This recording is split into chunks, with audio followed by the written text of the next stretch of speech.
اب آپ کے سامنے شیخ الحدیث و تفسیر مفتی جماعت فضیلت الشیخ اخی العزیز اخی المحترم جناب الشیخ مبشر احمد ربانی صاحب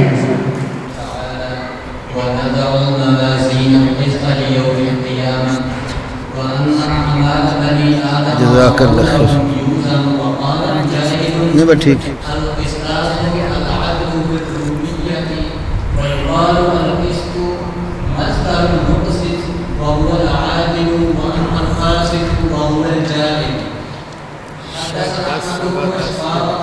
سوا دس سے بریک لا داں گا.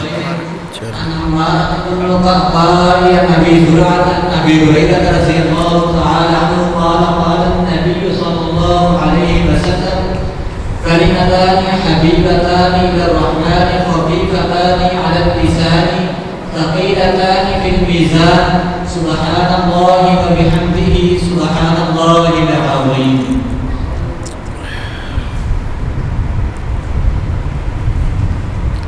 نحمده ونصلي ونسلم على رسوله الكريم. أما بعد فأعوذ بالله السميع العليم من الشيطان الرجيم من همزه ونفخه ونفثه. بسم الله الرحمن الرحيم. ونضع الموازين القسط ليوم القيامة. رب اشرح لي صدري ويسر لي أمري واحلل عقدة من لساني يفقه قولي. اللهم صل على محمد وعلى آل محمد كما صليت على إبراهيم وعلى آل إبراهيم إنك حميد مجيد. اللهم بارك على محمد وعلى آل محمد كما باركت على إبراهيم وعلى آل إبراهيم إنك حميد مجيد. اللہ رب العالمین کے فضل و کرم کے ساتھ آج اس مرکز میں حدیث کی سب سے معتبر اور صحیح کتاب جسے عرف عام میں بخاری شریف کہا جاتا ہے کی نسبت سے ہم اکٹھے ہوئے ہیں. وقت انتہائی مختصر ہے اور صحیح بخاری کے مسائل اس قدر ہیں کسی ایک مسئلے کو بھی چھیڑ لیا جائے تو وہ کافی زیادہ ٹائم لیتا ہے. ہمارے مشائخ اور اساتذہ کرام عمومی طور پر جس وقت حدیث کی کسی کتاب کا درس دیتے ہیں تو اس میں حدیث کی حجیت اور اہمیت پر بھی بات کرتے ہیں اور جو کتاب درس کے لیے مختص ہو اس کتاب کے مؤلف کے بارے میں بھی بات کرتے ہیں اور پھر اس کتاب کے حوالے سے بھی بات ہوتی ہے. پھر جو آخری حدیث پڑھی جاتی ہے اس کی نسبت سے گفتگو ہوتی ہے. ان چاروں نقطوں کو اگر لیا جائے تو وقت بہت زیادہ درکار ہوتا ہے. میں انتہائی مختصر طور پر کچھ گزارشات پیش کروں گا. قرآن پاک کے بعد سب سے بڑا مقام دلائل میں سے وہ حدیث رسول صلی اللہ علیہ وسلم کا ہے اور حدیث رسول اسی طرح اللہ تعالیٰ کی وحی ہے جیسے قرآن اللہ نے نبی صلی اللہ علیہ وسلم کو وحی کی صورت میں دیا. صحیح بخاری کی سب سے پہلی کتاب کتاب بدء الوحی ہے، اور آخری کتاب کتاب التوحید ہے۔ صحیح بخاری میں ٹوٹل 97 کتب ہیں۔ تو پہلی جو کتاب وحی کے حوالے سے ہے، اس کی ابتدا امام بخاری رحمۃ اللہ علیہ قرآن پاک کی آیت سے کرتے ہیں، انا اوحینا الیک کما اوحینا الی نوح والنبیین من بعدہ،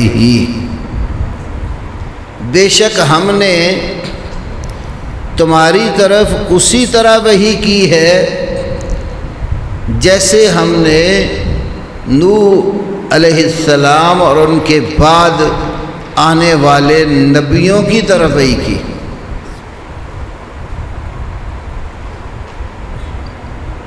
اب قرآن پاک سے اگر آپ معلوم کریں کہ پہلے نبیوں پر جو اللہ نے وحی کی، کیا وہ وحی صرف کتابیں ہی ہوتی تھیں یا کتابوں کے سوا بھی وحی آتی تھی؟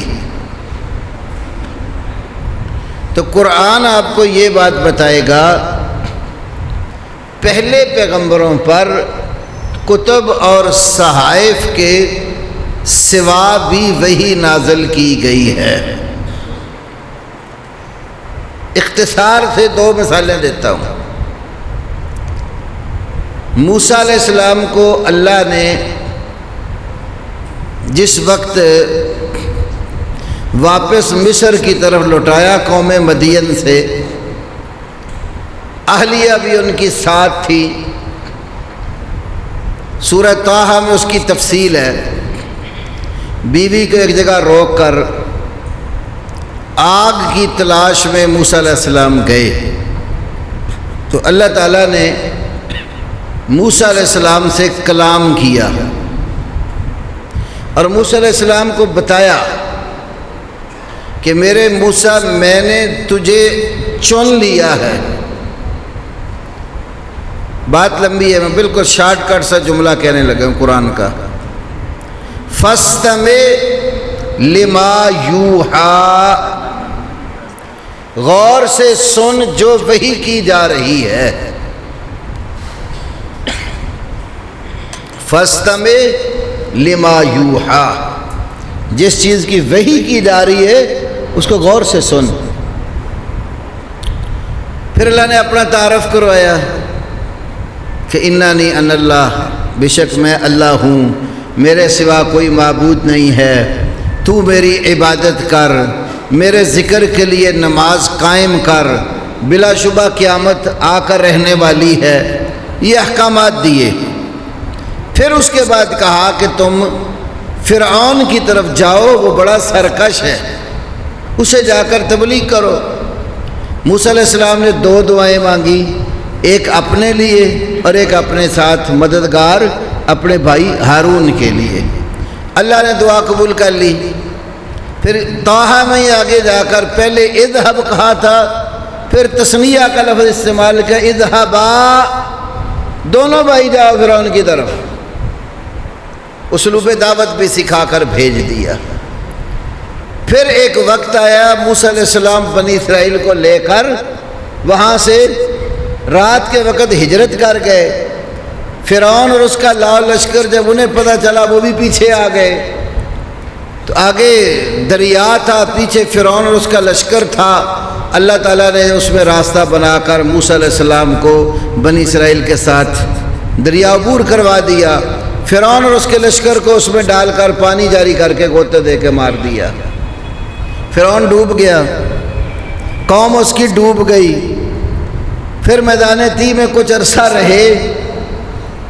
اپنے بھائی ہارون کو ایک دن کہا کہ تم اس قوم کا خیال کرنا۔ خود اللہ رب العالمین کی طرف تورات، کتاب جو آسمانی ہے، وہ لینے چلے گئے۔ بعد میں پھر سامری نے اپنا کردار ادا کیا، موسیٰ علیہ السلام نے قرآن نے دوسری جگہ ذکر کیا فَأَلْقَى الْأَلْوَاحَ، وہ تختیاں جس پر کتاب لکھی ہوئی تھی وہ ایک طرف رکھ دی اور اپنے بھائی ہارون پر غصے ہوئے۔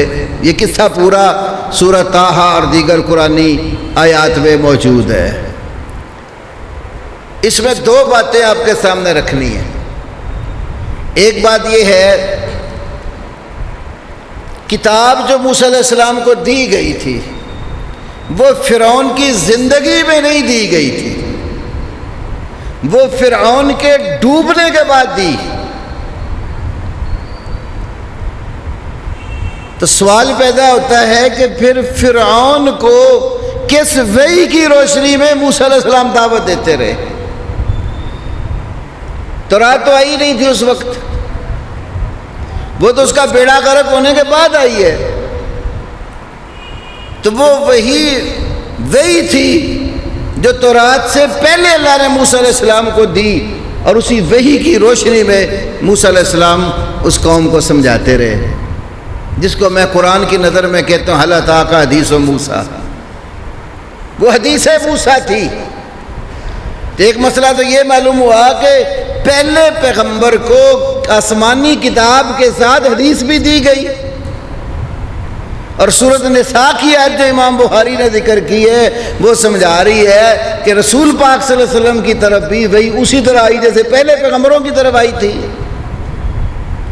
اور دوسری بات یہ آپ کے سامنے رکھنی ہے، فرعون کس وحی کا منکر ہو کر مرا؟ حدیث موسیٰ کا یا کتاب موسیٰ کا؟ وہ حدیث موسیٰ کا منکر ہو کر مرا۔ تورات کا تو منکر تب ہوتا اس کے زمانے میں آئی ہوتی اور اس نے انکار کیا ہوتا۔ تو آج بھی اگر کوئی شخص آسمانی کتاب کے سوا جو دوسری پیغمبر پر وحی آتی ہے اس کا انکار کرتا ہے تو اس نے فرعونیت والا راستہ اپنایا ہے، اسلام والا تو نہیں ہے۔ دوسری مثال یہ ہے، ابراہیم علیہ السلام نے خواب میں دیکھا کہ اپنے بیٹے کو ذبح کر رہے ہیں۔ اب علماء سے خطباء سے یہ واقعہ سنتے رہتے ہیں، انی ارا فی المنام انی اذبحک، کہ بیٹا میں نے خواب میں تجھے دیکھا ہے کہ میں تجھے ذبح کر رہا ہوں۔ اب یہ جو ابراہیم علیہ السلام کو صحیفے دیے گئے تھے اس کا ذکر نہیں ہے، خواب ابراہیم کا ذکر ہے، کتاب ابراہیم کا ذکر نہیں ہے۔ جب بیٹے سے کہا کہ میں نے تجھے خواب میں دیکھا ہے تجھے ذبح کر رہا ہوں، تو تیرا کیا خیال ہے؟ فانظر ماذا ترى، تو بیٹے نے کیا کہا تھا؟ یا ابت افعل ما تؤمر ستجدنی انشاء اللہ من الصابرین۔ اے میرے ابا جان، آپ کو جو حکم ملا ہے نا آپ وہ کر گزرے، مجھے اگر اللہ نے چاہا تو صبر کرنے والوں میں سے پاؤ گے۔ تو وہ حکم ملا تھا خواب میں کہ کتاب میں؟ تو پیغمبر کا خواب بھی وہی ہے، تو وہ کتاب کے علاوہ ہے۔ تو جب پہلے پیغمبروں پر کتاب کے سوا اللہ نے وحی دی تو یہ بات ماننے میں کیا اشکال ہے کہ نبی صلی اللہ علیہ وسلم پر بھی قرآن کے سوا وحی ہے، اور وہ یہی ہے جو آپ پڑھ رہے ہیں حدیث رسول اللہ صلی اللہ علیہ وسلم کی۔ تو ایک تو جیسے قرآن اللہ نے رسول پاک صلی اللہ علیہ وسلم کو دیا ایسے ہی حدیث بھی، جس کے ادلہ بہت سارے ہیں، کم از کم صرف ایک آیت ہی یاد کر لو سورۃ النساء کی، وَأَنزَلَ اللَّهُ عَلَيْكَ الْكِتَابَ وَالْحِکْمَةَ، اللہ نے تیرے اوپر کتاب اور حکمت نازل کی۔ کتنی چیزیں ہیں؟ کتاب اور حکمت نازل کی۔ حکمت آپ نے اس بخاری میں ہی پڑھ لیا ہوگا، سورۃ احزاب کی تفسیر، وَاذْكُرْنَا مَا يُتْلَى فِي بُيُوتِكُنَّ مِنْ آیَاتِ اللَّهِ وَالْحِکْمَةِ۔ امام بخاری رحمہ اللہ صحیح بخاری میں قتادہ بن دعامہ السدوسی علیہ رحمہ سے اس الحکمہ کی تفسیر لائے ہیں السنہ، اور امام شافعی رحمہ اللہ نے اپنی کتاب احکام القرآن، دوسری کتاب ان کی کتاب الام، تیسری کتاب ان کی الرسالہ، تینوں کتابوں میں امام شافعی رحمہ اللہ لکھا ہے کہ قرآن پاک میں الکتاب کے ساتھ جہاں الحکمہ کا ذکر آیا ہے، وہ الکتاب سے مراد قرآن ہے اور الحکمہ سے مراد سنت ہے۔ اور پھر وہ کہتے ہیں کہ مدینہ کی سرزمین پر وہ لوگ جو قرآن کا علم رکھتے ہیں ان میں سے سب سے زیادہ پسندیدہ شخصیات سے میں نے خود سنا ہے وہ الحکمہ کا معنی سننا کرتے تھے۔ امام بخاری کے استاد الاستاذ امام عبد الرزاق بن حمام الصنعانی جو امام احمد ابن حنبل کے استاد تھے، امام احمد نے اس کا تذکرہ خود اپنی مسند کے اندر کیا ہے۔ امام احمد عراق سے بغداد کے علاقے سے سفر کر کے یمن میں امام عبد الرزاق بن حمام الصنعانی کے پاس پڑھنے گئے۔ یہاں ایک طالب علموں کے لیے بہت بڑی نصیحت ہے، آج ہمیں اپنے اسلاف کے مقابلے میں بہت زیادہ سہولتیں میسر ہیں۔ راتوں کو دیکھ لیں آپ، کتنی لائٹیں آپ کو ملتی ہیں پڑھنے کے لیے، گرمی ہے تو پنکھے لگے ہوئے ہیں، سردی کا سیزن ہے ہیٹر چل جاتے ہیں، گرم ٹھنڈا پانی دستیاب ہے، کورونا کی وبا سے جان چھوٹی تو آپ کو قالین بھی مل جانے ہیں، پہلے بھی تھے اب پھر آ جائیں گے۔ ہر طرح کی سہولت ہے، کھانے پینے کی سہولت ہے، آپ کو حاجت کرنے کے لیے ادارے سے باہر نہیں جانا پڑتا، کھانا کھانے کے لیے آپ کو گلی گلی جا کر مانگنا نہیں پڑتا، بڑے وقار کے ساتھ عزت کے ساتھ کھانا آپ کو دیا جاتا ہے، کتب آپ کو ملتی ہیں، لباس آپ کو ملتا ہے، حاجات کے لیے سارے اسباب قریب ہیں۔ امام احمد مسند احمد میں ذکر کرتے ہیں جب ہم امام عبد الرزاق کے پاس حدیث پڑھنے یمن میں گئے تھے، وضو کے لیے پینے کے لیے پانی ہمیں 2 میل کے فاصلے پر جا کر لانا پڑتا تھا۔ اتنی مشکلات برداشت کر کے کہ جب بھی وضو کے لیے پانی درکار ہے، پینے کے لیے درکار ہے، تو 2 میل پیدل جا کر اور واپسی پہ بھی 2 میل، 4 میل کا سمجھ لو سفر کر کے اپنی پیاس بجھانے کے لیے یا وضو کے لیے پانی لے کر آیا کرتے تھے۔ اور ان مشقتوں کے ساتھ ہی یہ دین آتا ہے، تن آسانیوں کے ساتھ۔ صحیح مسلم کے مقدمہ میں امام یحییٰ کا قول موجود ہے، تن آسانیوں کے ساتھ کبھی دینی علم حاصل نہیں ہوتا۔ اور آج دیکھ لیں جنہوں نے مشقتیں اٹھائی تھیں، آج انہیں دنیا کتنا ادب احترام سے جانتی اور یاد کرتی ہے، اور تن آسانیوں والوں کو کوئی یاد نہیں کرتا۔ سید بدر شاہ صاحب راشدی رحمہ اللہ ایک دفعہ جامعہ علوم اثریہ جیل میں تشریف لائے، اس وقت نیا نیا بنا تھا۔ جامعہ علوم اثریہ کی بنیاد جو تھی وہ ایک حاکم شارجہ شیخ سلطان القاسمی نے رکھی تھی، بہت سہولتیں تھیں اس میں۔ تو شیخ بدر شاہ صاحب راشدی وہاں تشریف لائے، درس دیا، طلبہ کی سہولتیں دیکھ کر فرمانے لگے مجھے ڈر ہے کہیں یہاں سے علم اٹھ نہ جائے۔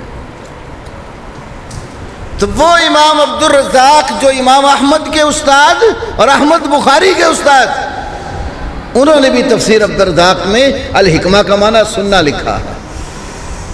امام نسائی کی تفسیر میں بھی حکمہ کا معنی سننا ہے، تفسیر طبری میں بھی، تفسیر ابن کثیر میں بھی، تفسیر رازی میں بھی، تفسیر زاد المسیر ابن الجوزی کی اس میں بھی، امام ابن القیم کی اجتماع الجیوش الاسلامیہ میں بھی، بے شمار حدیث اور سنت کی اور تفاسیر کی کتب پہ یہ بات موجود ہے کہ الحکمہ کا معنی سننا ہے۔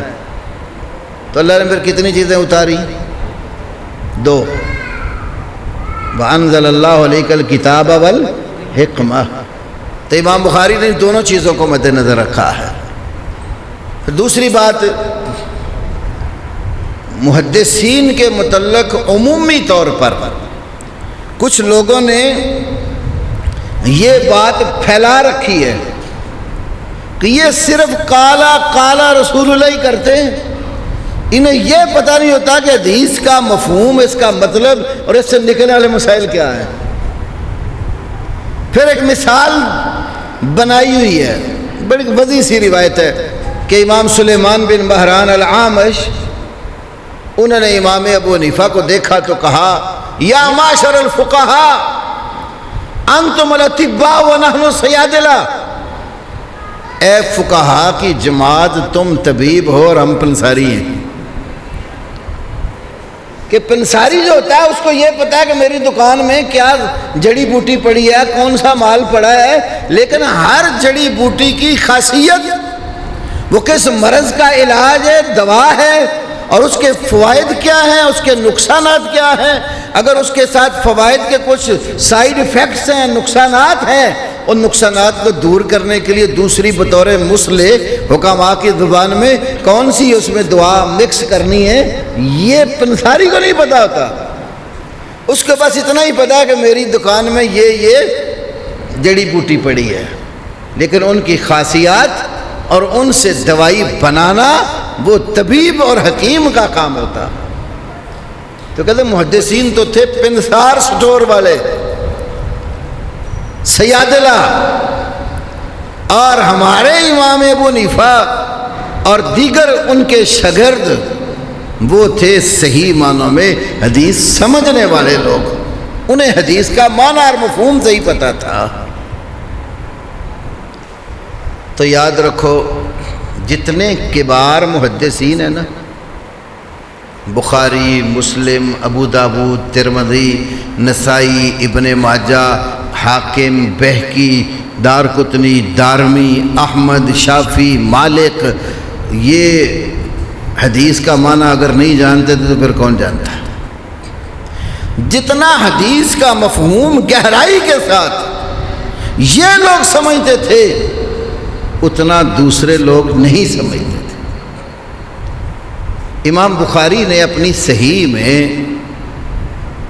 کچھ حدیثیں ایسی ہیں جو 35 دفعہ ذکر کی ہیں۔ اب ایک حدیث کو 35 مرتبہ بخاری میں لانے کا کیا مطلب ہے؟ اتنا تکرار کیوں ہے؟ نبی صلی اللہ علیہ وسلم مدینہ شریف سے حج کے لیے نکلے، ام المومنین سیدہ عائشہ صدیقہ طیبہ طاہرہ رضی اللہ تعالی عنہا بھی ساتھ تھیں، مومنوں کی ماں۔ کن کی ماں؟ بات آئی تو موسم کے اعتبار سے ایک حوالہ عرض کرتا ہوں۔ عقیدے کی کتابوں میں امام اجری کی کتاب ہے کتاب الشریعہ، کسی شخص نے ام المومنین سیدہ عائشہ صدیقہ طیبہ طاہرہ رضی اللہ تعالی عنہا کو برا بلا کہا۔ اس کو ایمان والے کسی ساتھی نے کہا کہ تم ماں کو گالی دے رہے ہو۔ وہ کہتا ہے میں تو ان کو ماں مانتا ہی نہیں ہوں۔ امی عائشہ کو پتہ چلا، فرمانے لگے، فرماتی ہیں اس نے بالکل صحیح کہا ہے، اس نے بالکل صحیح کہا ہے، میں ان کو ماں نہیں مانتا، اس لیے کہ اللہ نے ایمان والوں سے کہا ہے کہ ازواجہ امہاتہم، نبی کی بیویاں ایمان والوں کی مائیں ہیں، میں تو مومنوں کی ماں ہوں، میں اس کی ماں نہیں ہوں۔ تو امی عائشہ صدیقہ طیبہ طاہرہ آپ کے ساتھ حج کے لیے نکلی نا، تو جس وقت مدینہ سے باہر آ کر ذوالحلیفہ پر احرام باندھا، کچھ آگے سفر کیا تو راستے میں ایک جگہ آتی ہے مقام صرف، سین را فا، صرف اس جگہ کا نام ہے، وہاں پڑاؤ ڈالا تو امی عائشہ کو ماہواری والے دن آ گئے، ایام آ گئے تو رونے لگ گئی۔ آپ صلی اللہ علیہ وسلم نے دیکھا تو فرمایا نفستے، عائشہ رو رہی ہو کیا ایام آ گئے ہیں؟ کہنے لگی ہاں۔ اب اس لیے رو رہی تھی، باقی ساری تو آپ کے ساتھ حج کریں گی، اب ان کے دن آ گئے ہیں اور دنوں میں وہ کیا کریں؟ نبی علیہ السلام نے فرمایا عائشہ افعلی ما یفعل الحاج غیر اللہ تطوف البیت، عائشہ جو حجی کام کرتے ہیں نا تو کرتی چلی جا، صرف کعبے کا طواف نہ کرنا۔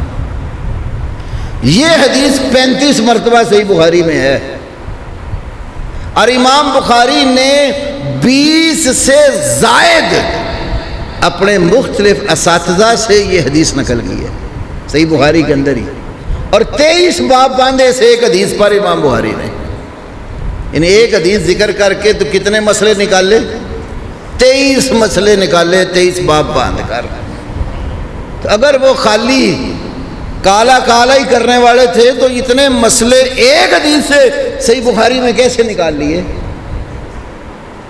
اس لیے علماء امام بخاری کی فقاہت کے بارے میں کہتے ہیں کہ فقہ البخاری فی تراجم ہی، امام بخاری کی فقاہت ترجمۃ الباب کے اندر ہے، جو امام بخاری باب باندھتے ہیں اس کے اندر ان کی فقاہت ہوتی ہے۔ اور دوسری طرف جو کہتے ہیں ہمارے بزرگ بڑے فقیہ تھے، تو ایک واقعہ عرض کرتا ہوں۔ یہ ترمذی شریف درسی جو ہمارے ہاں پڑھائی جاتی ہے نا، اس کے شروع میں بھی ایک عربی میں کتاب ہے تقریر ترمذی، اور اردو میں الورد الشذی کے نام پر مولانا محمود حسن دارالعلوم دیوبند کے شیخ الحدیث تھے، ان کے شاگرد اصغر علی جو ان کے بعد وہاں کے شیخ الحدیث لگے، انہوں نے اپنے استاد سے سن کر جو فوائد نقل کیے الورد الشذی میں ترمذی کے، تو اس کے اندر بھی یہ اردو میں بھی واقعہ موجود ہے۔ غور کیجئے، امام ابو حنیفہ رحمۃ اللہ علیہ اور قاضی ابو یوسف رحمہ اللہ، استاد شاگرد دونوں سفر میں ہیں، اور فجر کی نماز لیٹ ہو رہی ہے۔ اب فکر رہا ہے کوئی کہیں ہماری نماز فوت نہ ہو جائے، دونوں نے جلدی جلدی وضو کیا، قاضی ابو یوسف امام بن گئے اور امام ابو حنیفہ مقتدی بن گئے۔ آپ کو پتہ ہوگا کہ فقہ حنفی میں نماز کے اندر 6 فرض ہیں۔ کتنے؟ 6 فرض ہیں۔ قیام، مطلق قیام، اتنا پتہ چلے کہ آپ کھڑے ہوئے ہیں۔ مطلق قرات، اتنی کہ کوئی قرآن کی آیت پڑھ لے پتہ چلے قرآن پڑھے، جیسے مدھامتان پڑھ لے بس۔ رکوع، سجدہ اور مقدار تشہد بیٹھنا اور شروع میں تکبیر، یہ 6 نماز کے اندر فرض ہیں۔ قاضی ابو یوسف نے نماز شروع کی، صرف فرائض پورے کیے، جو ان کے نزدیک واجبات ہیں، جو نماز کے سنن ہیں، آداب ہیں، کسی چیز کا خیال نہیں کیا۔ اللہ اکبر، بس اللہ اکبر۔ وہ اتنا ہی کھڑے ہوئے نا جتنا پتہ لگے بندہ کھڑا ہے، بس جھکنا فرض ہے، پوری طرح تسبیحات پڑھنا فرض نہیں ہے۔ ایسے ہی سامع اللہ کہہ کے اٹھے تو پھر فوراً سجدے میں، انہوں نے بس پھر مقدار تشہد بیٹھے اور سلام پھیر دیا، نماز پڑھا دی۔ سنن، واجبات، آداب کسی کا خیال نہیں کیا۔ تو امام ابو حنیفہ نے کیا فرمایا قاضی یوسف صاحب کی اس نماز پڑھانے کو؟ فرمانا کہ سارا یعقوب ہونا فقیہن، آج ہمارا قاضی ابو یوسف فقیہ بن گیا ہے۔ فقیہ وہ ہوتا ہے جو نماز کا بیڑا گرک کرے۔ نبی صلی اللہ علیہ وسلم نے بخاری میں امام بخاری حدیث لائے، اور بھی کتابوں میں موجود ہے، کتاب الاستئذان صحیح بخاری اور صلاۃ وغیرہ میں، ایک بندہ مسجد کے کونے میں آ کر نماز پڑھتا ہے، اور اس کی نماز میں صرف اطمینان اور سکون نہیں، جلد بازی ہے۔ پھر آپ کے پاس آتا ہے تو کیا حکم دیتے؟ ارجع فصلی فإنک لم تصلی، لوٹ جا کر نماز ادا کر، تو نے نماز ادا نہیں کی۔ پھر جیسے پہلے ادا کی تھی جلد بازی میں پھر پڑھ کے آ گیا، پھر حکم دے ارجع فصلی فإنک لم تصلی۔ اگر ایسی نماز ہوتی تو اللہ کے نبی اس کو کیوں کہتے جا لوٹ جا کر نماز ادا کر، تو نے نماز ادا نہیں کی؟ اس طرح کی فقاہت ہمارے یہاں نہیں ہے، اور بعد اس طرح کی بھی فقاہتیں ہیں ان کی، بندہ دنگ رہ جاتا ہے کہ مسئلے کس طرح کے کرتے ہیں۔ فتاوی شامی بڑی مشہور کتاب ہے، اردو میں پڑھنا ہو تو ماشاءاللہ اعلیٰ حضرت کی احکام شریعت دیکھ لینا۔ آدمی مغرب کے آخری کنارے پر رہتا ہے اور عورت مشرق کے آخری کنارے پر رہتی ہے، دونوں نے ملاقات کرنی ہو تو 1 سال لگ جائے، وہ ادھر سے چل پڑے یہ ادھر سے چل پڑے، تو راستے میں جا کر سانگلہ ہل والے بھی ہے نا، جنکشن ہے ادھر، راستے میں کہیں ملاقات ہو جائے تو کتنا ٹائم لگتا ہے؟ سال کا۔ عامر رضا خان صاحب نے کہا بیچ میں صدہا دریاؤ پہاڑ آئے لیں تو ملاقات میں سال کا عرصہ لگا۔ کسی طریقے سے ان کا نکاح پڑھ دیا اور 6 ماہ بعد بچہ پیدا ہو گیا۔ ملنے کو کتنا ٹائم لگے؟ 1 سال۔ تو کسی طریقے سے نکاح کر دیا اور بچہ 6 ماہ بعد پیدا ہو گیا، حلال ہے کہ حرام ہے؟ تو یہ فقہائے کرام فرماتے ہیں کہ وہ حلال ہے، ہو سکتا ہے بذریعہ کرامت صحبت کر لی ہو۔ تو ہمارے ائمہ حدیث ایسی فقاہت سے بری تھے، وہ حدیث پڑھتے تھے اور حدیث سے ہی جو مسائل نکلتے تھے وہ قوم کو بتاتے تھے۔ امام بخاری نے صحیح بخاری میں کتاب البیوع کے اندر ایک حدیث بیان کی۔ حدیث کے راوی ہیں حضرت ابو ہریرہ رضی اللہ تعالی عنہ۔ حدیث لا تسر الابل والغنم، کسی بندے نے بکری یا اونٹنی بیچنی ہو تو اس کا دودھ روک کر نہ رکھے، اس لیے اگر دودھ روک کر رکھا ہوا ہے، دوہا نہیں ہے، تو خریدار دیکھ کر کہ یہ جانور دودھ زیادہ دیتا ہے تو دھوکے میں آ کر مار کھا جائے گا۔ اور اگر کوئی شخص ایسا جانور خرید بیٹھے جس کا دودھ رو کر رکھا ہوا تھا اور گھر لایا، 1 دفعہ تو دوہا تو زیادہ نکلا، تو پھر دوبارہ موقع آیا تو کم، پتہ لگ گیا بھی یہ جانور اتنا دودھ دیتا ہی نہیں ہے جتنا میں نے سمجھ کر لیا، اس کے اندر تو عیب ہے۔ تو رسول اللہ صلی اللہ علیہ وسلم نے فرمایا کہ اس کو 2 کاموں میں سے ایک کام کا اختیار ہے، چاہے تو جانور رکھ لے اور چاہے تو واپس کر دے، لیکن جب واپس کرے نا تو 1 سا کھجوروں کا بھی ساتھ دے۔ یہ سا ایک پیمانہ ہے جس کے ساتھ اب صدقۃ الفطر دیتے ہیں۔ عربی زبان میں یہ اصطلاح استعمال ہوتی ہے، لفظ سا، اور ایک لفظ ہے مد۔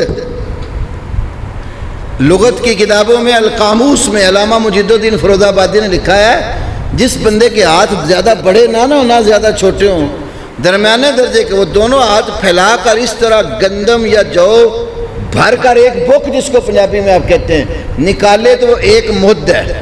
4 بک بھر کر نکالیں تو 1 سا بنتا ہے۔ تو دودھ پیا تو اس کے معاوضے میں اللہ کے نبی کیا فرماتے ہیں صلی اللہ علیہ وسلم؟ 1 سا کھجور کا بھی ساتھ دے۔ اب ہمارے ان دوستوں نے کہا کہ یہ جو حدیث ہے نا یہ عقل کے خلاف ہے۔ ملا جیون حنفی نے نور الانوار جو اصول فقہ حنفیہ کی کتاب ہے اس میں لکھا ہے ان ھذا الحدیث مخالف للقیاس من کل وجہ، یہ حدیث ہر لحاظ سے ہی قیاس اور عقل کے خلاف ہے۔ کیسے بھائی؟ کہتے ہیں دیکھیں اس نے دودھ پیا ہے اور اس کے معاوضے میں کھجور دے رہا ہے۔ دودھ اور جنس ہے اور کھجور اور جنس ہے۔ یہ بھی ممکن ہے دودھ کی قیمت زیادہ ہو کھجور کی کم ہو، یا کھجور کی زیادہ ہو اور دودھ کی کم ہو، نہ قیمت میں ایک جیسے ہیں نہ جنس میں ایک جیسے ہیں، تو عقل کے خلاف، عقل نہیں اس کو مانتی۔ امام بخاری نے ایسے عقل پرستوں کا رد بھی صحیح بخاری میں کیا ہے، عقل نہیں مانتی اس کو، قیاس کے خلاف۔ اللہ اکبر۔ تو پھر کیا کریں؟ تمہاری عقل کے خلاف آ گئی ہے تو کہتے ہیں ہم دیکھیں گے کہ جس نے حدیث بیان کی ہے وہ راوی حدیث فقیہ ہے یا نہیں ہے۔ وہ پنساری تو نہیں کہیں، طبیب بھی ہے کہ نہیں؟ یہ ایک نہیں، ان کی 20 کتابوں میں لکھا ہوا ہے۔ اب مدرسوں میں تو 2-3 کتابیں پڑھائی جاتی ہیں، نور الانوار، اس سے نیچے اصول شاشی، اس سے اوپر توضیح تلوی، ان تینوں میں بھی لکھا ہوا ہے۔ بعض مدرسوں میں یہ درمیان میں النامی شرح اسامی بھی پڑھاتے ہیں، اس میں بھی لکھا ہوا ہے۔ کشف الاسرار بزدوی کی، اس میں بھی لکھا ہوا ہے۔ میرات الاصول ملا خسرو کی، اس میں بھی لکھا ہوا ہے۔ معلم الاصول، مزیل الغواشی، بے شمار اصول فقہ کی کتابوں میں یہ قاعدہ لکھتے ہیں کہ اب دیکھیں گے اس کو بیان کس نے کیا، جس نے بیان کیا وہ فقیہ ہے یا نہیں ہے۔ تو کہتے ہیں یہ حدیث بیان کی حضرت ابو ہریرہ نے رضی اللہ عنہ، وہ فقیہ نہیں تھے، ان کو حدیث کی اتنی سمجھ نہیں تھی، تب عقل کے خلاف آ گئی تو حدیث کو رد کر دیں گے، عقل کو لیں گے۔ اگر ہم نے قیاس کو عقل کو نہ لیا تو لن سد باب الرائے، پھر رائے کا تو دروازہ ہی بند ہو جائے گا۔ تو امام بخاری کیسے باریک بین فقیہ تھے۔ امام بخاری رحمہ اللہ نے کیا کیا صحیح بخاری میں، کتاب البیوع کے اندر جہاں یہ حدیث بیان کی ہے، اس کے متصل بعد امام بخاری نے عبداللہ ابن مسعود رضی اللہ تعالی عنہ کا فتویٰ اس حدیث کے موافق بیان کیا صحیح بخاری میں۔ کیوں کیا؟ یہ ہمارے بھائی کہتے ہیں کہ جو ہماری فقہ کا کھیت ہے نا، وہ عبداللہ ابن مسعود نے بویا ہے۔ در مختار کے مقدمہ میں علامہ علاء الدین حسکفی نے لکھا ہے، فقہ کا کھیت عبداللہ ابن مسعود نے بویا رضی اللہ عنہ۔ اس کھیت کو پانی علقمہ اور اسود نے دیا۔ وہ کھیت جب پک کر تیار ہوا تو اس کی کٹائی ابراہیم بن یزید النخعی نے کی۔ وہ جب انہوں نے کھیت کاٹ دیا تو پھر توڑی اور دانہ جدا جدا حماد بن ابی سلیمان نے کیا، اور اس دانے کو پیس آٹا امام ابو حنیفہ نعمان بن ثابت بن زوطا نے بنایا۔ اس آٹے میں پانی ڈال کے اس کو اچھی طرح قاضی ابو یوسف نے گوندا، اور اس آٹے کی روٹیاں پکائی امام محمد بن حسن شیبانی نے، اور باقی ساری قوم یہ روٹیاں کھانے والی ہے۔ آپ نے کتاب کا نام بھی دیکھا ہوگا، پکی روٹی، نہیں تو کسی دن میرے مکتبے میں آئے زیارت کرا دوں گا۔ پکی روٹی کتاب کا نام ہے۔ کیوں رکھا بھائی؟ جو مولوی کسی زمانے میں یہ کتاب پڑھ لیتا تھا وہ روٹی کھانے کے قابل ہو جاتا تھا، امام لگ لیتا تھا، روٹیاں اس کو ملتی رہتی تھی، کبھی جمعرات کو، کبھی 30ویں کو، کبھی 10ویں کو، جتنے رسم و رواج ہیں ان کے مطابق مولوی صاحب کا کھانا لگا رہتا تھا۔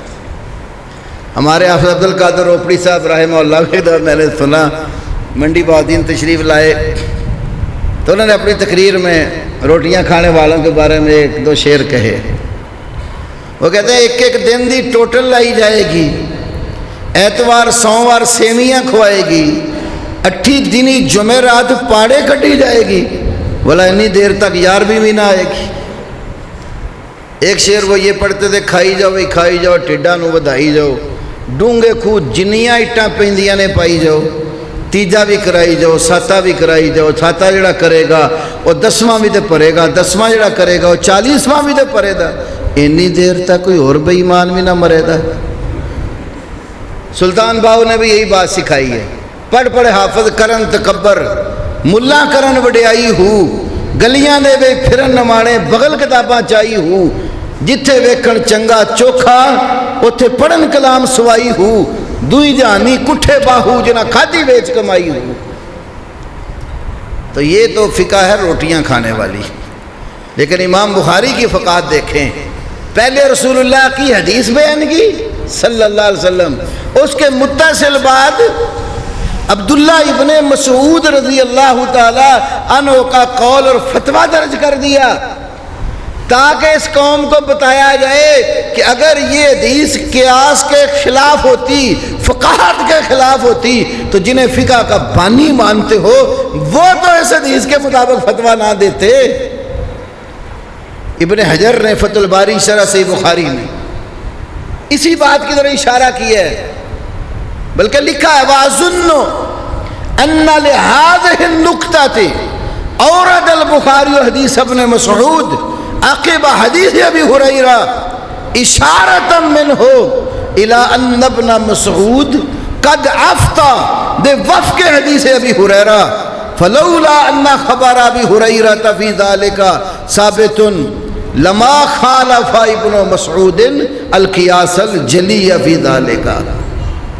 کہتے ہیں امام بخاری نے یہاں ایک نقطے باریک نقطے کی طرف اشارہ کیا ہے۔ انہوں نے حضرت ابو ہریرہ کی حدیث کے بعد عبداللہ ابن مسعود کی حدیث بیان کر کے یہ بات سمجھائی ہے، اگر یہ حدیث قیاس کے خلاف ہوتی نا تو عبداللہ بن مسعود جیسا فقیہ اس کے مطابق فتویٰ نہ دیتا، انہیں فتویٰ اسی لیے دیا یہ ثابت ہے۔ اور پھر حدیث کا بھی بیچاروں کو برائے نام علم ہوتا ہے، یہ حدیث صرف ابو ہریرہ نے نہیں بیان کی، امام ابو داود نے یہ حدیث عبداللہ ابن عمر سے نقل کی ہے، امام طبرانی نے یہی حدیث جو ہے وہ ایک اور سند سے ابن عمر سے بیان کی، امام ابو یعلا نے حضرت انس سے نقل کی ہے، امام بہقی نے خلافیات کے اندر عمر بن عوف المزنی سے یہ حدیث بیان کی ہے، اور امام احمد نے ان رجل من الصحابہ کہہ کر ایک حدیث بیان کی۔ 5 صحابہ اس کو نقل کر رہے ہیں، تو کیا یہ سارے صحابہ ہی غیر فقیہ تھے؟ اور آپ کو بتاؤں جو صحابہ کو غیر فقیہ کہتا ہے اللہ اس کو غیر فقیہ کہتا ہے۔ قرآن دیکھیں، پہلا پارہ منافقوں کا تذکرہ، اللہ کہتا ہے جب ان سے کہا جائے اذا قیل لهم آمنوا کما آمن الناس، جب ان سے کہا جائے کہ اس طرح ایمان لاؤ جیسے لوگ ایمان لائے، رسول اللہ صلی اللہ علیہ وسلم کے صحابہ کرام ایمان لائے، ایسے ایمان لاؤ، تو کیا کہتے ہیں انؤمن کما آمن السفہاء، کیا ہم ایمان اس طرح لائیں جیسے غیر فقیہ ایمان لائے؟ یہ میں ترجمہ اپنا نہیں کر رہا، تفسیر ابن کثیر نکال کے دیکھ لو، لغت کی کتابیں نکال کے دیکھ لو۔ صفی قلیل الرائے کو کہتے ہیں، جس کو ہم عام طور پر کم عقل اور بے وقوف کہتے ہیں، تو صفی اس نادان اور کم رائے رکھنے والے کو کہتے ہیں۔ تو جو صحابہ کو قلیل و رائے کہتے تھے، اللہ رب العالمین نے فرمایا اللہ، یہ وارننگ ہے۔ جب آپ کسی بجلی والے پول کے پاس جاتے ہیں نا، اوپر خطرے کی گھنٹی لگی ہوتی ہے، متنبہ کیا جاتا ہے اسے اوپر جاؤ گے تو کرنٹ لگے گا۔ عربی میں تنبہ کے لیے، قوم کو سمجھانے کے لیے، بیدار کرنے کے لیے، وارننگ دینے کے لیے الا لفظ استعمال ہوتا ہے، الا انہم ہم السفہاء، بڑے تاکیدی کلمات ہیں۔ دین کا طالب علم جانتا ہم السفہاء، ہم ضمیر مرفوع منفصل ہے، خبر اس کی معرف باللام ہے، یا حسر کا معنی ہے۔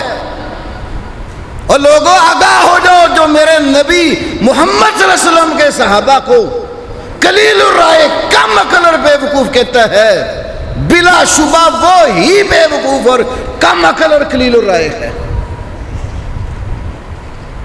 امام محمد بن حسن الشیبانی اور امام شافعی کا مناظرہ ہو گیا، یہ صحیح سند سے ثابت ہے۔ امام ابن ابی حاتم رازی نے تقدمۃ الجرح والتعدیل میں محمد بن عبداللہ بن الحکم سے یہ روایت بیان کی ہے، اور وہ امام شافعی سے نقل کرتے ہیں۔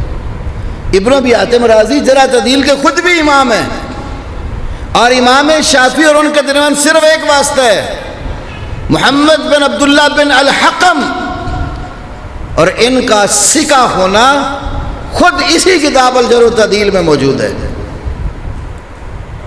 تو یہ وہاں بھی واقعہ ہے، مناقب شافعی جو ابن ابی حاتم رازی کی دوسری کتاب ہے اس میں بھی ہے، مناقب شافعی و آدابہ امام بہقی کی اس میں بھی ہے، امام ابن کثیر کی مناقب شافعی میں بھی ہے، اور سیر اعلام نبلاء میں زابی نے بھی لکھا ہے، الانتقام ابن عبد البر نے بھی نقل کیا ہے، اور تاریخ ابن الوردی میں بھی موجود ہے، ابو نعیم کی حلیۃ الاولیاء جو ہے اس کے اندر بھی یہ واقعہ موجود ہے۔ دونوں امام مالک کے شاگرد، ایک محمد بن ادریس الشافعی، دوسرے محمد ابن الحسن الشیبانی، جو امام ابو حنیفہ کے شاگرد تھے۔ حدیث پڑھنے کے لیے کوفہ سے مدینہ آئے۔ ان کے پاس جو ایک کتاب ہے نا موطا امام محمد، یہ امام ابو حنیفہ سے نہیں پڑھی انہوں نے، یہ اصل موطا امام مالک ہے۔ بس چند مسائل انہوں نے اپنی فقہ کے بھی بیچ میں ایڈ کیے ہیں، اور ادھر ہندوستان میں اس کو موطا محمد کہتے ہیں، اور عرب لوگ اس کو موطا امام مالک بے روایت محمد ابن حسن الشیبانی کہتے ہیں۔ آگے امام مالک کے پاس مدینے میں حدیث پڑھنے، شافعی بھی وہاں ہی تھے۔ تو ایک دن نا امام محمد نے کوئی شرارت سوجی نا، تو امام شافعی سے مناظرے کی ٹھان لی۔ امام شافعی کو کہتے ہیں آپ مجھے یہ بتائیں کہ تمہارے صاحب امام مالک بڑے امام ہیں یا ہمارے صاحب امام ابو حنیفہ بڑے امام ہیں؟ امام شافعی بڑے کمال کے مناظر تھے، آج کل ہمارے مناظروں کی طرح نہیں تھے، بہت سمجھدار، باریک بین، حکمت والے۔ امام شافعی کہتے ہیں امام محمد کو علل انصاف بات کرنی ہے؟ انہوں نے کہا ہاں۔ تو کہتے ہیں اچھا پھر آپ خود قسم کھا کر بتائیں دونوں اماموں میں سے قرآن کا بڑا عالم کون ہے؟ امام شافعی نے کوئی اپنی دلیل نہیں دی، محمد کے اوپر ہی سوال ڈال دیا، بس تو جو وہاں بھی پڑھ کے آیا ہے ادھر بھی پڑھ رہا ہے، قسم کھا کے بتا دونوں اماموں میں سے قرآن کا بڑا عالم کون ہے؟ امام محمد نے قسم اٹھا کر بتایا کہ امام مالک امام ابو حنیفہ سے قرآن کا علم زیادہ جانتے ہیں رحمہم اللہ۔ پھر امام شافعی کہتے ہیں چل یہ بھی قسم کھا کے بتا حدیث کا علم کس کے پاس زیادہ ہے، تمہارے صاحب کے پاس یا ہمارے صاحب کے پاس؟ امام محمد نے پھر قسم کھا کر بتایا کہ امام مالک امام ابو حنیفہ سے حدیث کا علم بھی زیادہ رکھتے ہیں۔ تو پھر امام شافعی نے کہا چلو پھر صحابہ کے اقوال ہی رہ گئے ہیں نا، وہ بھی بتا ہی دے۔ امام محمد نے پھر تیسری بار قسم اٹھا کر کہا کہ امام مالک امام ابو حنیفہ سے صحابہ کے آثار کا بھی علم زیادہ رکھتے ہیں۔ پھر امام شافعی نے ایک بات کہی، میں وہ صرف اپنے طالب علموں کے لیے کہتا ہوں، عوام کے لیے نہیں ہے۔ امام شافعی رحمہ اللہ نے فرمایا فَلَمْ يَبْقَ إِلَّا الْقِيَاسُ وَالْقِيَاسُ لَا يَكُونُ إِلَّا عَلَى هَذِهِ الْأَشْيَاءِ۔ قیاس ہی رہ گیا نا، قیاس ہی نہیں پر ہوتا ہے۔ فَمَن لَّمْ يَعْرِفِ الْأُصُولَ فَلَا أَيَّ شَيْءٍ يَقِيسُ۔ جسے اصول کا پتہ نہیں ہو قیاس کس پر کرے، تو کون فقیہ ہوا پھر؟ امام مالک۔ اور ادھر بخاری کو دیکھو، تاریخ بغداد، سیر اعلام نبلاء، تاریخ دمشق، امام ابو موسیٰ الزہری جو امام مالک کے شاگرد تھے اور امام بخاری کے استاد تھے، تو ایک دفعہ کسی نے پوچھا تو انہوں نے کہا کہ امام بخاری امام احمد ابن حنبل سے زیادہ فقیہ ہیں۔ کسی نے کہا پاس بیٹھنے والوں نے قد جاوزت الحد، ابو مصعب تو نے تو حد ہی پار کر دی ہے، امام بخاری کو امام احمد سے آگے لے گیا۔ تو ابو مصعب الزہری تذکرۃ الفاظ میں ذہبی نے لکھا اپنے وقت کے بلا شرکت غیر فقیہ تھے اور مالک کے شاگرد تھے، بخاری کے استاد تھے۔ فرمانے لگے آج امام مالک زندہ ہوتے ایک نظر تو امام مالک کے چہرے پہ ڈالتا اور ایک نظر امام بخاری کے چہرے پہ ڈالتا، لَقُلْتَ كِلَاهُمَا وَاحِدٌ، یقیناً تو بول اٹھتا دونوں ہم پلار برابر ہیں، ایک ہی ہیں۔ تو جو بخاری مالک کے پائے کے ہیں اور مالک قرآن کا علم بھی ان سے زیادہ رکھتے، حدیث کا بھی، آثار صحابہ کا بھی، تو اس بخاری کو صرف انصاری سمجھتے ہو؟ تو بہرحال امام بخاری کا پایا اپنی جگہ بہت زیادہ ہے، ان کی اپنے مشائخ 20 استاد ان کو حدیث کی فقاہت کا امام مانتے۔ حافظ ابن حجر جو متاخرین میں سے ہیں وہ کہتے جبل الحفظ و امام الدنیا فی فقہ الحدیث، امام بخاری جو تھے وہ حفظ کا پہاڑ تھے اور پوری دنیا کے حدیث کی فقاہت میں امام تھے۔ تو اس امام بخاری رحمہ اللہ نے یہ صحیح بخاری مرتب کی جو آج ہم پڑھ رہے ہیں۔ تو آخری جو چیپٹر ہے وہ امام بخاری نے ایک مخصوص فرقے کے رد میں قائم کیا ہے، اور وہ فرقہ عقل پرستوں کا ہے۔ پرانے زمانے میں انہیں معتزلہ کہتے تھے، آج کے دور میں اگر ان کو غامدی کہہ لوں تو کوئی مبالغہ نہیں ہے، یا اس سے متاثر جو لوگ ہیں جو ہر چیز اپنی عقل پر پرکھتے ہیں۔ ہمارے حافظ عبد المنان نور پوری رحمہ اللہ ایک بڑی کمال مثال دیتے تھے، جو ساری ہر چیز یہ عقل میں نہیں یہ چیز آتی، یہ حدیث عقل میں نہیں آتی، کیسے مان لیں؟ کہتے ہیں مجھے یہ بتاؤ، سردی کا موسم ہے، آپ نے نماز پڑھنی ہے، پانی بہت ٹھنڈا ہے، تو ٹھنڈے پانی کے ساتھ آپ کو وضو کرنا پڑے۔ ڈاکٹر صاحب سردی میں کتنا مشکل ہوتا ہے، گرم بستر چھوڑ کے پھر ٹھنڈے پانی سے وضو۔ اب بندہ مشکل سے وضو کر کے آیا، نماز شروع کر دی۔ اب نماز شروع کی جب اس نے تو اس کی ہوا خارج ہو گئی۔ اب سارے علماء فقہا کہتے وضو ٹوٹ گیا۔ نبی پاک کی حدیث بھی ہے، ابو داؤد میں اذا فصا احدکم فلینصرف ولیتوضا ولیعید الصلاۃ، جب کسی کی ہوا خارج ہو جائے وہ چلا جائے، جا کر وضو کرے اور نماز نئے سرے سے پڑھے۔ تو کہتے ہیں مجھے یہ عقل پرست ذرا بتائیں تو صحیح کہ وضو اس کا کہتے ہیں ٹوٹ گیا، اب جب سردی میں دوبارہ وضو کرنے جائے گا تو پہلے کیا کرے گا؟ ہاتھ دھوئے گا نا۔ تو آپ بتائیں ہاتھوں نے وضو توڑا ہے؟ انہوں نے تو جرم ہی نہیں کیا۔ آپ منہ میں پانی ڈال کر کلی کرتے ہیں، ناک میں پانی ڈالتے ہیں، سردی سے ٹھٹر رہی ہے، بہنے لگ گئی ہے، آپ کی ناک نے وضو توڑا ہے؟ دھونے والے سارے اعضاء دھوئے جاتے ہو، انہوں نے وضو توڑا ہے؟ عقل تو پھر کہتی جرم جس نے کیا سزا اس کو دو۔ کبھی کسی نے فتویٰ دیا ہے کہ وہاں خارج ہو گئی اب جا کے استنجا بھی کر کے آئے؟ تو کہتے ہیں جو چیز نبی پاک نے بتا دی ہے نا وہ عقل میں آئے تب بھی ماننی ہے، نہ آئے تو ایسے ہی ابو بکر کو صدیق نہیں کہا جاتا۔ ابو جہل کی عقل میں نہیں آیا تھا کہ معراج اتنی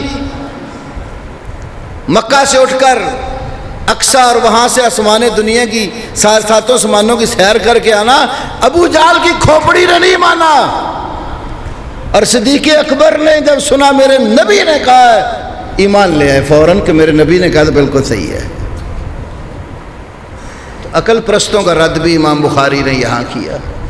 اور جو آخری ہے وہ مانتے تھے یہ جو وزن اعمال کا وزن ہے نا تو یہ نہیں ہوگا قیامت والے دن، کیونکہ یہ نظر نہیں آتے، ان کا اپنا کوئی وجود نہیں ہے، یہ عرض ہیں، جوہر نہیں ہے۔ ایک اصطلاحات ہے، میں سادہ طریقے سے سمجھاتا ہوں آپ کو کہ جس کا کوئی اپنا ٹھوس وجود نہیں ہے نا، دکھائی نہیں چیز دیتی، کہتے اس کا وزن نہیں ہو سکتا۔ پرانے زمانے کے عقل پرستوں کے جو امام تھے ان اماموں کی کھوپڑیوں میں یہ بات نہیں آئی۔ آج یہ بات ایک عام سادہ ریڑھی والے کی عقل میں بھی آ گئی ہے۔ عقل کے خلاف ہوتی تو ایک جاہل اور بدھو کی عقل میں آنی تھی یہ بات ہے۔ ریڑھی پہ سبزی لاتے ہوئے بازار جا رہا ہے، سبزی بیچ رہا ہے، اچانک ٹائر پنکچر ہو جاتا ہے تو پھر جاتا ہے نا کہ پنکچر لگوا کے دے، اس میں 20 پاؤنڈ ہوا بھر دو، ہوا نظر آتی ہے تو کیسے 20 پاؤنڈ کہہ رہا ہے؟ جو نظر نہیں آتی اس کا وزن کیسے ہوتا ہے؟ چلو یہ بجلی کی تاروں میں کرنٹ چلتا ہے، دکھائی دے رہا ہے کسی کو؟ مہینے بعد اتنا لمبا جب بل آئے گا پھر پتہ چلے گا آپ نے عمران خان کے دور میں کوئی زیادہ ہی آنے لگ گیا۔ پھر آپ کو معلوم ہوگا جو نظر نہیں آتی پیمائش اس کی بھی ہو رہی ہے۔ بخار آپ کو چڑھا ہوا، تھرمامیٹر آپ کی بغل میں دے گا یا زبان کے نیچے یا پٹی ماتھے پر رکھ کے بتائے گا 104 ڈگری بخار ہے، بخار نظر آتا ہے؟ پیمائش کیوں ہو رہی ہے؟ تو اگر یہ چیز عقل کے خلاف ہوتی تو عام لوگوں کی عقل میں آنی تھی، عقل کے اماموں کی عقل میں نہیں آئی۔ تو امام بخاری نے یہ سمجھایا ہے کہ عقل اللہ نے جو دی ہے نا وہ قرآن اور حدیث سمجھنے کے لیے دی ہے۔ اگر تمہاری عقل میں کوئی بات نہیں آئی تو پھر سمجھو تمہاری عقل کا نقصان ہے، قرآن حدیث کا نقصان تو نہیں ہے۔ بعض باتیں ایسی نہیں ہوتی بندہ ایک ہی دفعہ سمجھ جاتا ہے، بعض باتیں کئی بار بتانے سے سمجھ آتی ہے، بعض باتیں طالب علم ہفتہ 10 دن لگا کر استاد سے دماغ کھپا کھپا کے سمجھتے ہیں، اور نور پوری صاحب کی باتیں تو ہر بندہ سمجھتا بھی نہیں تھا۔ وہ جو ان کے شاگرد ہیں ان کے پاس بیٹھ کر جنہوں نے کچھ پڑھا ہے ان کو ہی سمجھا کتنی بار کئی دفعہ وہ ذکر کرتے تھے، تو پھر حافظ صاحب کہتے ہیں یہ مسئلہ بیٹا اس طرح ہے۔ تو ہر بندے کو اللہ نے عقل دی ہے، لیکن سب کی عقل ایک جیسی بھی نہیں ہے۔ دو سگے بھائیوں کی عقل ایک جیسی نہیں ہے، تو امام کس کو بنا لیں ہم؟ امام ہمارے کتاب و سنت ہی ہے، قرآن اور حدیث ہمارے رہبر ہیں۔ قرآن اور حدیث عقل میں آئے تب بھی ماننا، نہ آئے تب بھی ماننا۔ پھر اسی طرح ٹائم جو مجھے دیا وہ ہو گیا، بس ایک بات موسم کے حساب سے کر لیتا ہوں۔ یہ جو آخری روایت ہے امام بخاری نے صحیح بخاری میں 3 جگہ بیان کی ہے۔ آخر میں استاد ہیں ان کے احمد بن اشکاب، اور کتاب الایمان والنذور میں ان کے استاد ہیں قتیبہ بن سعید، اور فضائل الذکر جہاں باب باندھا ہے وہاں ہے زہیر بن حرب۔ ان 3 استادوں سے امام بخاری نے یہ حدیث نقل کی ہے صحیح بخاری میں، اور تینوں کا ایک ہی استاد ہے محمد بن فضیل بن غزوان الزبی۔ اب کئی لوگ کہتے ہیں یہ تو شیعہ تھا، تو بخاری تو شیعہ روایتوں سے بھی بھری ہوئی ہے۔ یہ بھی بہت بڑا پراپیگنڈا ہے، خاص طور طلبہ علم آپ کے لیے کہتا ہوں کہ اس پر بھی توجہ دینے کی ضرورت ہے۔ یاد رکھو محدثین کے ہاں جن کو شیعہ کہا جاتا تھا وہ آج کے شیعہ نہیں ہیں، ان کی اپنی ایک اصطلاح ہے۔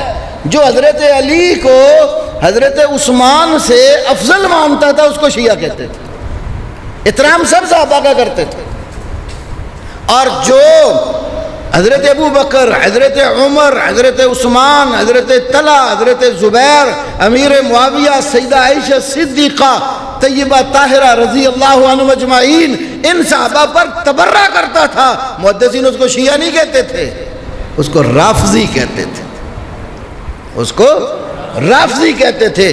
آج کا شیعہ محدثین کی اصطلاح میں رافضی ہے، اور امام بخاری رحمہ اللہ نے کسی رافضی سے کوئی حدیث صحیح بخاری میں نقل نہیں کی، کیونکہ امام بخاری کے نزدیک رافضی یہودیوں کی طرح تھے، عیسائیوں کی طرح تھے۔ خود لکھا امام بخاری نے اپنی کتاب خلق و افعال العباد کے اندر، یہ امام بخاری کی کتاب ہے خلق و افعال العباد، وہ کہتے ہیں کسی جہمی یا یہ رافضی، جہمی یا رافضی کے پیچھے نماز پڑھ لو یا یہودی یا عیسائی کے پیچھے پڑھ لو، مجھے کوئی پرواہ نہیں ہے۔ تو امام بخاری جس کو یہودی اور عیسائی کی طرح سمجھتے ہوں اس کی روایت بخاری میں لیتے، تو یہ بات نہیں ہے۔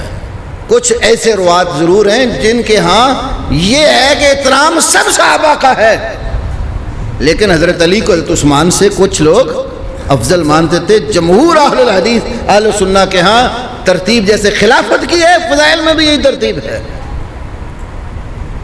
تو امام بخاری کے جو آخری استاد ہیں صحیح بخاری میں ان کا نام ہے احمد، اور جو پہلا راوی صحیح بخاری کا اس کا نام ہے ابو بکر عبداللہ بن زبیر الحمیدی، وہ قریشی ہیں اور مکی ہیں۔ احمد بن اشکاب مدنی ہیں۔ اس میں علماء نے کئی باتیں کہی ہیں۔ ایک بات یہ کہی ہے پہلا استاد مکی اور آخری جس سے حدیث لائے، ہاں آخری حدیث راوی ابو ہریرہ بنتے ہیں، ابو ہریرہ مدنی ہے، تو امام بخاری نے یہ سمجھایا دین مکہ سے شروع ہوا اور پورا کہاں کر ہوا؟ مدینے میں۔ دوسرے نمبر پر امام بخاری کے استاد قریشی ہیں پہلے، اور بھی بڑے استاد تھے، لیکن الائمۃ من قریش والی حدیث کے تحت امام بخاری نے یہ بھی خیال کیا کہ میں جو پہلا استاد ذکر کروں وہ بھی قریشی ہو۔ پھر بخاری کے استاد ہیں حمیدی اور دوسرے احمد، دونوں کا مادہ حمد ہے، احمد کا مادہ بھی حمد اور حمیدی کا مادہ بھی حمد ہے، جس سے معلوم ہوتا ہے بخاری ساری قابل تعریف ہے۔ یہ محمود ہی محمود ہے، اس کا شروع بھی اور اس کا آخر بھی، ابتدا نیت سے کی ہے، انتہا وزن اعمال سے کی ہے۔ نیت خالص ہوگی تو اعمال انسان کے قیامت والے دن ترازو میں بھارے ہوں گے۔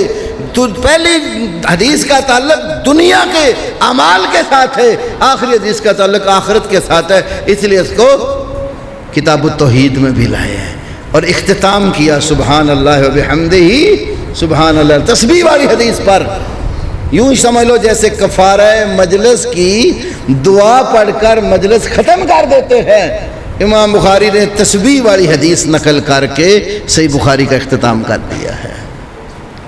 تو طلبہ کے لیے آخری صرف ایک آدھا منٹ بھی نہیں لیتا، اس آخری حدیث پر بیٹا ایک کتاب ہے امام ابن ناصر الدین الدمشقی کی، صرف اسی ایک حدیث پر، اس کا نام ہے التنقی فی حدیث تسبیح، پوری اس میں شرح سے التنقی، نقہ ینقہ تنقیح، التنقی فی حدیث تسبیح، امام ابن ناصر الدین دمشقی جو امام ابن تیمیہ کے کبار تلامذہ میں سے تھے، ان کی کتاب ہے۔ اس کی اسنادی بحث، اس کے فقہی فوائد، بلکہ علم البلاغہ اور بیان اور بدیع کی کوئی 20-25 شکلیں جو اسی ایک حدیث سے نکلتی ہیں، امام ابن ناصر الدین دمشقی نے تنقیح فی حدیث تسبیح میں بیان کی۔ ہمارے پاس اس کا قلبی نسخہ بھی ہے اور اس کا مطبوعہ نسخہ بھی ہے۔ میرے استاد محترم مولانا ابوالفضل فیض الرحمن سوری رحمہ اللہ، جو مولانا سلطان محمود محدث جلال پوری رحمہ اللہ کے بہنوئی تھے، تو وہ انہوں نے قلبی نسخے کی نقل انہوں نے مجھے دی تھی، کہتے بیٹا یہ دیکھیں یہ کتاب پڑھیں، پھر اللہ نے مطبوعہ بھی دے دی۔ تو بہرحال طلبہ علم کے لیے یہ کتاب آخری حدیث پر بڑی مفصل ہے، اور بھی بڑے لوگوں نے آخری حدیث پر کتابیں لکھی ہیں، لیکن سب سے جامع اور مفصل یہ کتاب ہے۔ اللہ پاک ہمیں قرآن اور سنت کو سمجھنے اور اس پر عمل پیرا ہونے کی توفیق نصیب فرمائے۔ اللہ رب العالمین رسول اللہ کی سچی محبت عطا فرمائے، صحابہ کرام رضوان اللہ علیہم اجمعین، ازواج مطہرات اور بنات طیبات رضی اللہ تعالی عنہن کی قدر و منزلت اور ان کی محبت اللہ ہمارے دلوں میں پیوستہ کر دے، اور جتنے لوگ اصحاب رسول صلی اللہ علیہ وسلم، ازواج مطہرات اور بنات الرسول کو دشنام ترازی کرتے ہیں، لعن طعن کرتے ہیں، اللہ پاک ان کا بیڑا غرق کرے اور ان کا حشر بھی انہی لوگوں کے ساتھ کرے جن کی ہاں میں ہاں ملاتے ہیں۔ مستدرک حاکم اللہ کے نبی کی حدیث ہے، آپ نے فرمایا مجھے اللہ نے وزیر بھی دیے ہیں، مجھے اللہ نے اصحاب بھی دیے ہیں، انصار و مہاجرین اور اصحار سسرال والے بھی دیے ہیں، فمن سبہم فعلیہ لعنت اللہ والملائکۃ والناس اجمعین۔ حاکم ذابی دونوں نے اس حدیث کو صحیح کہا ہے کہ جس نے رسول اللہ کے صحابہ کو، آپ کے سسرال کو، جیسے حضرت ابو سفیان ہیں رضی اللہ عنہ، امیر معاویہ ہیں، رسول اللہ کے سسرال والوں کو، آپ کے اصحاب کو، آپ کے وزیروں کو گالی دی، آپ نے فرمایا اس پر اللہ کی بھی لعنت، فرشتوں کی بھی لعنت، تمام انسانیت کی ان پر لعنت ہو۔ آخر دعوانا الحمدللہ۔